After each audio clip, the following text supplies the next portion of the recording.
Hello, my name's Dave Reay. I'm the Policy Director at ClimateXChange. And I just wanted to, reflect a little bit on COP26 again, the big climate conference in Glasgow at the end of last year, and look forward to COP27, which is going to be in Egypt this year, so just coming up in a few weeks, and have a reflection on where we're at in terms of climate policy, climate action internationally, but also some of the implications of that for Scotland.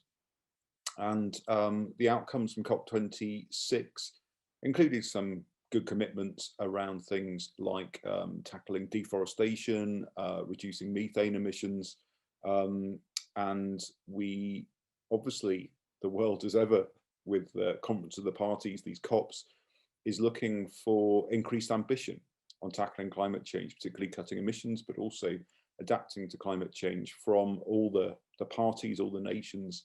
If we add that up in terms of the Paris climate goals of keeping global average temperatures below 2 degrees of warming during this century, with the ambition of keeping them below 1.5, a crucial thing in terms of the extra negative impacts you get if you allow global temperatures to increase above 1.5 to 2 and more degrees.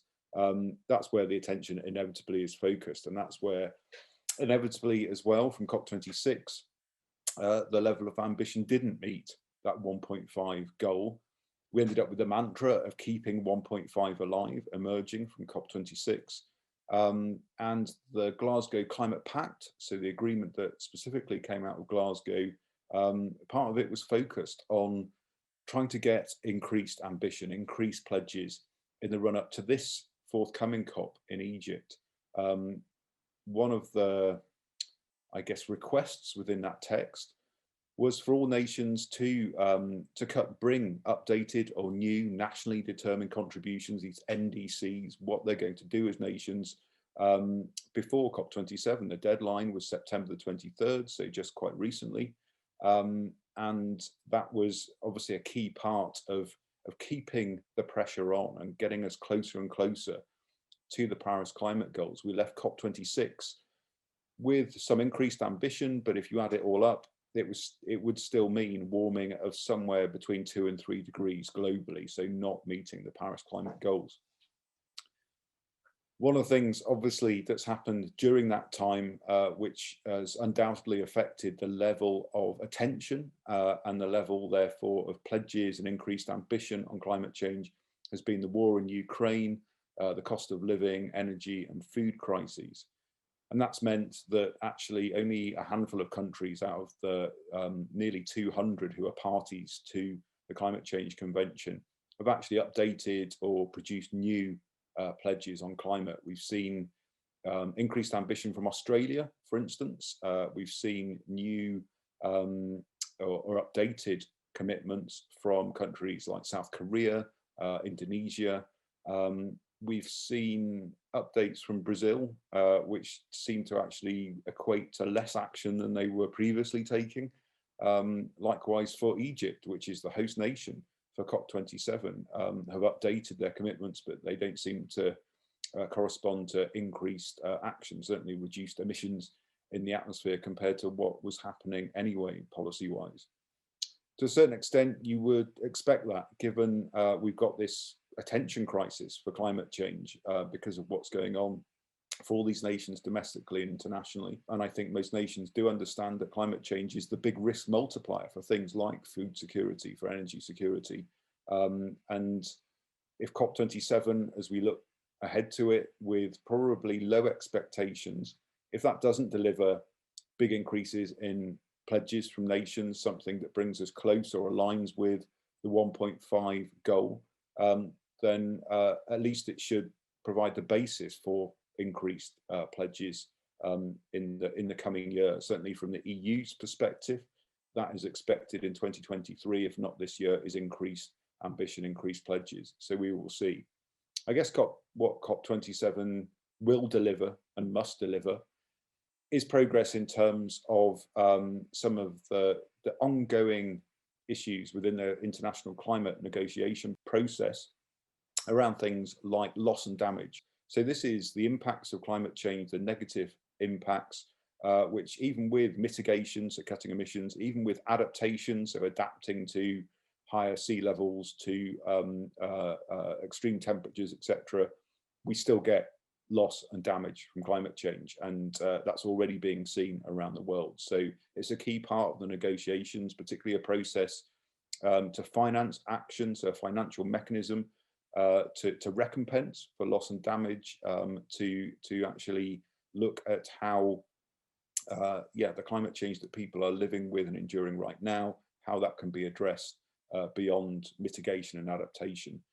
So that mechanism and those discussions, I think, will be a key focus for COP27.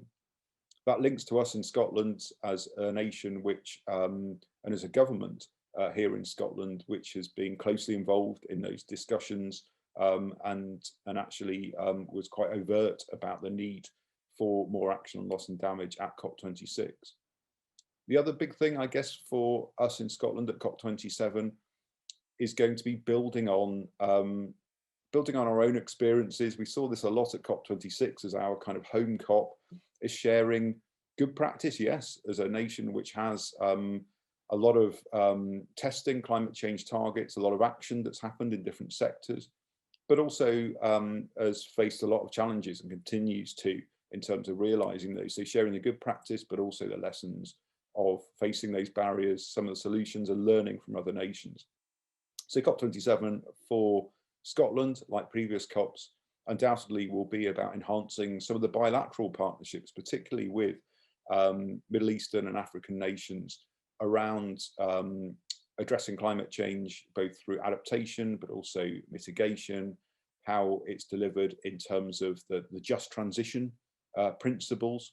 I think that will be a big topic for COP27, because at COP26, we had initiatives like the just energy transition, again, with the rich nations of the North working with, in that case, South Africa, to look at how you actually make it stickable in terms of that transition away from high energy and emissions intensive industries like coal and fossil fuel industries, in that case in South Africa, to make sure livelihoods are protected, to make sure that the workforce actually is supported in that transition as well. And obviously the analogies with the oil and gas sector here in Scotland are very strong and analogous for many nations around the world. So that topic, I think, will be a really strong narrative for COP27, and hopefully a really positive outcome in terms of how that model can be extended, expanded to other nations. I know Indonesia is one of the nations really interested in that route towards delivering a fair transition, a stickable transition to net zero and to climate resilience. More broadly for Scotland, like every nation, the COPs are these 2 intensive weeks of negotiation which help define our climate future. And so looking at what new commitments do come through, what happens in terms of sectoral action around the world, and what that means for our workforce, for our research, for innovation, for investment, and you know, I guess that's particularly important in the context of failed goals in the run up to COP26 and at COP26, to make sure that 100 billion years of investment for climate action flowed from the global north to the global south. That still hasn't been met, and that will be a focus again at COP27. Looking at how close we can get to that 1.5 degree target in terms of the pledges matching that is going to be key, but also that recognition that we need to prepare for more warming than 1.5, potentially more warming than 2 degrees in terms of global average temperatures. So definitely that adaptation agenda, that preparation agenda for Scotland, like every nation, is going to be key. Looking at warming which is above 2 degrees, are we ready for it? Is it something which is embedded in our planning, in our investment today, to deliver that resilience tomorrow? Let's hope COP27 does deliver something more optimistic than, I guess, the low expectations a lot of the world will have at the moment because of that climate change attention crisis we've got. but if it, at the very least, builds a platform for increased ambition in 2023 and progresses discussions on things like loss and damage, then there will still be positives to report from COP27. Thank you.